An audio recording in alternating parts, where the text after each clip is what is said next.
Ошто 2022-жылдын 6 айында кургак учук оорусу кескин көбөйгөн. Алардын көбү Орусиядан келген 16 жаштан 21 жашка чейинки курактагылар. Бул оору дагы жашоо шарты оор үй-бүлөлөрдөн да илдеттин күчөгөнүн байкоого болот. Эфирде Тараза программасы. Аны мен Абдим Матчанов алып барам. Саламатсыздарбы? Ардактуу көрүүчүлөр, биз бүгүн Таразанын түз эфиринде талкуулоочу тема кургак учук оорусу күч алуудабы деген теманын алкагында айланасында кеп калабыз. Эгерде биздин коногубузга өзүңүздүн сурооңуз болсо, экранда көрсөтүлгөн WhatsApp номерлер аркылуу өз сурооңузду узатып, коноктон жооп алсаңыз болот. Бизде бүгүн конокто Ош облустук кургак учукка каршы күрөшүү борборунун биринчи дарылоо бөлүмүнүн башчысы Бабамурат Тажибаев. Саламатсызбы, кош келипсиз. Биринчи эле чу дегенде эле маегибизде ушул кургак учук оорусун көпчүлүк жарандар билишпейт. Бул тууралуу, алгач ушул тууралуу кыскача кенен маалымат бере кетсеңиз. Бул кургак учук илдети жугуштуу ооруларга кирет. Кургак учук элдин маалымат жоктугунан кургак учук алги элдер кайсы жакка барып кайрылышын билбей, кайсы жактан анал тапшырышын билбей, каяка барып текшеришин билбегендиктен маалымат аз болуп атат райондук деңгээлдерде. Шаарда телевидение, радио, интернет бар жок маалымат бардыктан алар маалымат алып алышы эле специалисттин өзүнө, дарыгердин өзүнө урат. Бирок маалымат катары айтып кетсем, бул азыр кургак учук текшерүү, аныктоо бизде мамлекетте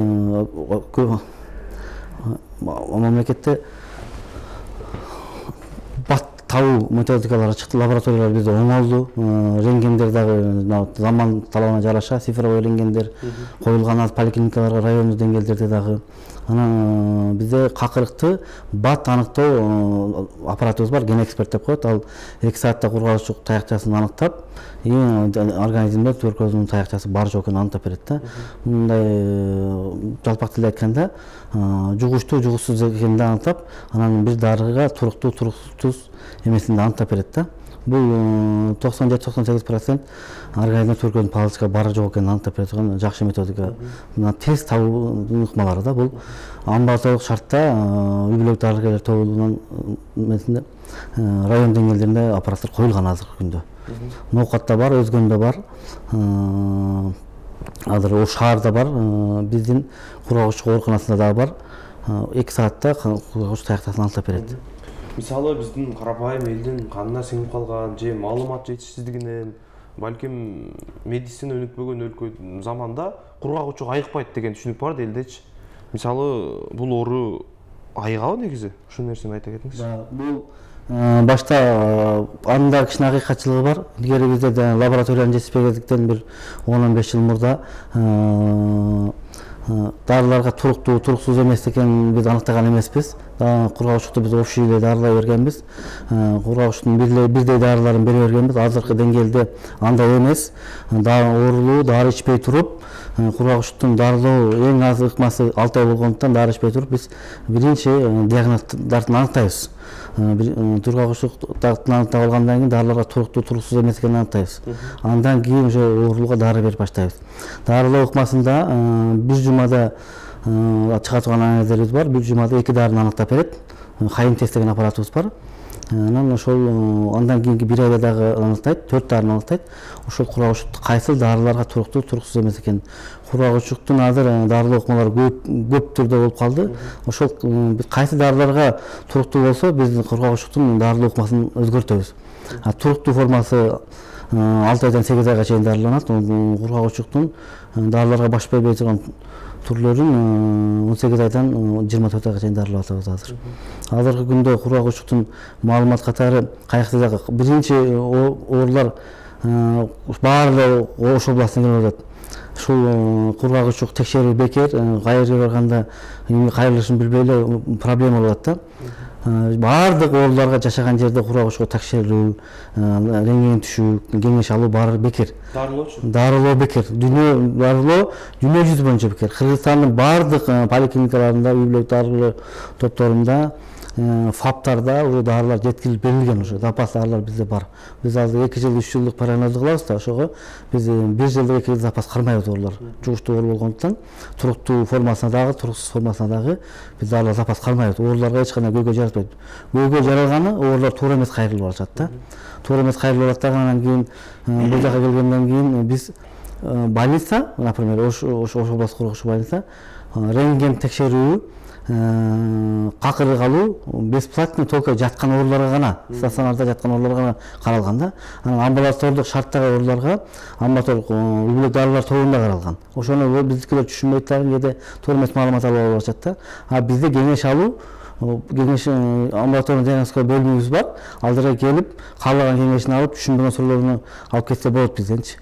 Биздин дарагибиз Ош шаары Черемушка микрорайону Чкало Уча жолдун боюнда биздин дарек. Биздин 4 врачыбыз бар, амбулаторлук кеңеш берет турган, ошолорго келип терең маалымат алып кетсе болот. Мисалы, кээ бир айтат, соңку кездерде кургак учук көбөйүп баратат дейт, кээ бир айтат, басаңдап баратат дейт. Учурда Ош шаарында абал кандай? Ош шаарында абал областта Кыргызстанда туберкулез оорусу туруктуу эле. Бирок мына былтыркы 2020 жыл пандемия болгондуктан ошол жылы туберкулез табуу немелери кичине азайды. Бирок туберкулездин көбөйдү дегени бул диагностиканы жакшырды дегени да. Элдердин маалымат алганы, маалымат жакшы алган, өздөрү барып кайрылган, убагында кайрылганда да бул ошондо көп табылат да, туберкулез кургак учук оорусу көп табылат. Кайрылбай койгон учурда, үйлөрүндө жатып алганда, дарыгер кайрылбаган учурда ошондо показатель азаят. Азыр эми элдер баардыгы эле телевидениядан көрүп атат, дарыгерден маалымат алып атат.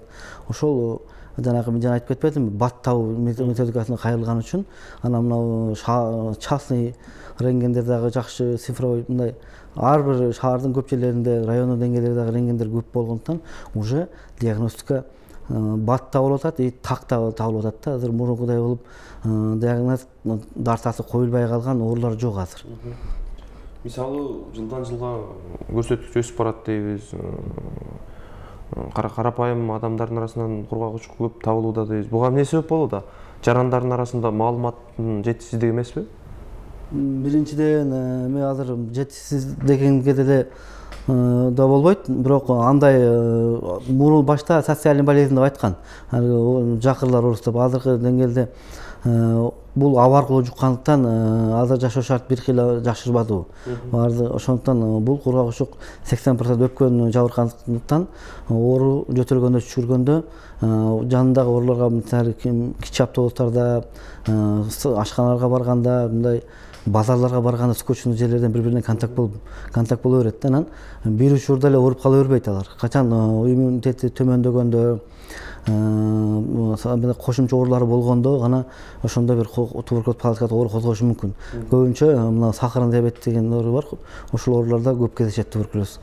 Анан көбөйдү дегенде көбөйгөн жок. Бул миграция да кичине болуп атат. Эми миграция бул основной биздин немелерибиз. Москва жергесине барып иштеп келгендиктен аякта скучность, бир күн үйдө 20-дан 30-дан жашагандыктан, анан жумуш иштери көчөдө болгондуктан сырыс. Ал жерде эми күн жакшы тийбейт да, биздики абанын нымдуулугуна байланыштуу дагы миграцияда кичине кошумча болот бизге. Мисалы, ооруну дарылоодон алдын алган жеңил деп коебуз. Жеңил деп айтып келебиз. Эми бул ооруну кантип алдын алсак болот биз? Элдерге маалымат берип, же социалдык тармактардан таратыппы, же кандай? Биз мындай жашоо шартыбыз менен, турмуш тиричилик менен өзү 6 айда бир өзү дарыгерге кайрылып туруш керек жөн. Мындай көзөмөлүндө барып, анан мына профосмотр деп атпайбы? Медицина көзөмөл өтүп, мына мугалимдер, врачтар, баардык мына мамлекеттик кызматкерлер өтүп атпайбы? Жылда.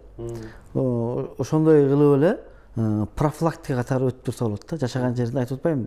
Текшерүү, анан тапшырып барды. Бекер болгондон кийин ошону убагында биз барбайбыз дагы, анан кийин өзүбүздөн күнөөнү издебей эле анан башка нерсе эле өзү баары эле билет. Кимге барышты, кимге кайрылыш. Ошону билбесе, бир жылда бир өзүң ден соолугуңду чыңдаш үчүн, чың болгону билиш үчүн рентген өтүп туруш керек, анализ тапшырып туруш керек. Ошол карточкаңызга дарыгер, үй бүлөк дарыгер жазып турат да. Сиздин акыбалыңыз кандай, ден соолугуңуз кандай. көзөмөлдөп турсаңыз эле алдын алган болосуз да. Анан үйлөрдө азыр мына сасык тумоонун учуру үйлөрдө желдетип, күн чыккан маалда желдетип, күн тийген айнектерден күн тие турган положенияда дагы бул кургакчылык таяктар бат өлөт да. Тамакты убагында жеп, спорт менен заниматься этип, ден соолукту чыңдап турса эле бул кургакчылыктын алдын алган болобуз да. Мисалы элдик медицинага көз карашыңыз кандай? Мисалы карапайым элде кымыз ичсе же болбосо иттин этин жесе бул оорудан айыгат деген аңыз кептер айтылып келет да. Бунун канчалык деңгээлде чындыгы бар? Бунун элдик дарыгерлик менен медицина бири-бирине төп келишпейт.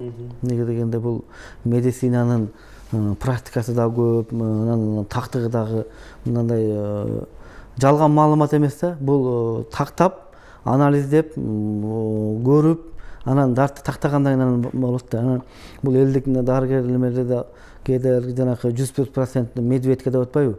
Ошо медведканы 101% деп атат да. Анын өзүбүз кургакчылыкты 6 айлап зорго айыктырып атабыз да. 98%, 95% зорго чыгарып атабыз да. Анан ал 101% айыгып бербейт да. Көргүчү алданып, ошол иттин этин жесе, кашулак этин жесе айыгат деген ишенбеш керек. Андай айыккан жок, мен практикада көрө элекмин да. Анан эми бул кымыз, бул народный биздин өзүбүздүн ичимдик, националдык тамагыбыз. Аны жаккан болсо, боор оорулар болсо ичпеш керек.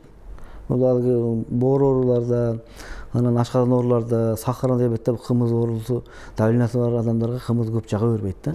Анан ал дарыгердин индивидуальный подход алып, анан ичиш керек да, ичкен ичпеген. Анан өзү желательно дарыланып аткан учурда көп кошумча нерселерди жебеш керек. Боорго күч келип калат да. Мына боорго күч келип калгандан кийин боор аябай жабыркап калгандан дары ичүү токтоп калат да, перерыв болуп калат дарылар ыкмалар. Ошондо мына 10-15 күн, 20 күнгө чейин токтоп калган учурлар болот да. Ошолор народный лечениянын кимдир бирөөгө кеңешин алат дагы, же ошол башка нерселерди ичет. Эми аны айтпайт да бизге эч качан. Бирок байкалат да, ошондой народный лечение кылгандары бизде дагы кээде жолугуп калат.